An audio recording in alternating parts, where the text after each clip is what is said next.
Second to Jupiter, Saturn is one of the largest gas giants in the solar system.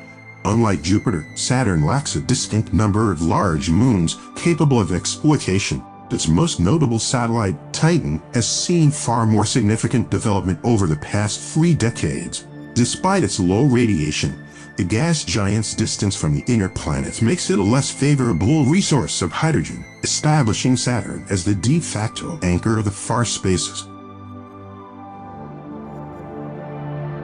Titan was considered a fringe effort colony, whose success is nothing short of miraculous. Its distance from the inner planets, coupled with a dense N2 atmosphere and a freezing climate, makes terraformation a difficult task. Terra Firma and Ocean 4, however, were up to the challenge. In 2151, after discovering a natural process to warm up the freezing moon, host corporations began the first careful dispersals of greenhouse compounds into Titan's atmosphere. And in the following years, the avian genotypes were introduced to colonize the moon en masse.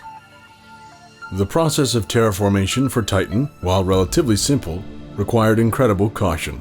Typical greenhouse gas compounds used to warm faraway planets were unfit for Titan's environment, and the resources needed to substitute these compounds were unfortunately rare. Fortunately, dedicated efforts over the course of a few decades allowed for the successful habitation of Titan's sprawling atmosphere. Its icy landmass, crushed beneath the pressure of Titan's new atmosphere, was abandoned. Unlike Europa, aerial solutions to Titan's development were quickly considered. Titan is better known as the homeworld of the Harpy genotype. Despite the controversy arising from the Maple's extremely avian features, Titan saw its first colonists in 2167. For a time, a large number of its population consisted of avian minor, a more humanized variant of the Harpy. But over the course of a few decades, the colonial sector has begun to warm up to the Maple's distinctly avian physiology.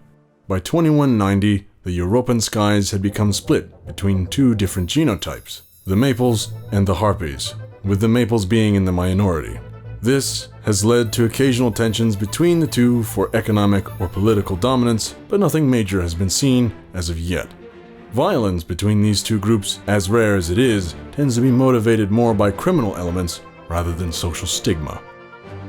Originally, Titan was planned to be another terrestrial settlement, but after exposing its skies to synthetic greenhouse compounds and inadvertently increasing atmospheric pressure at ground level, Terra Firma stepped in to draw up plans for aerial sediments at altitudes with Earth-like conditions.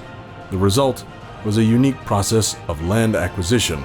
Rather than distribute plots of land to settlers and private parties, host corporations began building generation ships suspended by helium, with the added features of low-orbit travel and being able to dock easily with other wandering craft.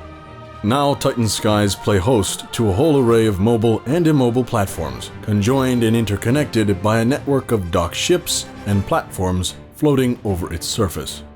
The cleaner GenCraft of Titan, funded in part by host corporations, appear whole, as if constructed purposefully in their current state. And the more impromptu GenCraft, those often led by independent jurisdictions and criminal elements, appear much more impractically. These conditions have fostered a naval-esque mentality among Titan's colonists, as airships and starships and GenCraft traverse a vast alien sky. Tourism to Titan is noticeably unfavorable, given its astronomical distance. Despite this, its population has just passed its first billion, and Titan gains greater representation in the cosmic community with every passing year.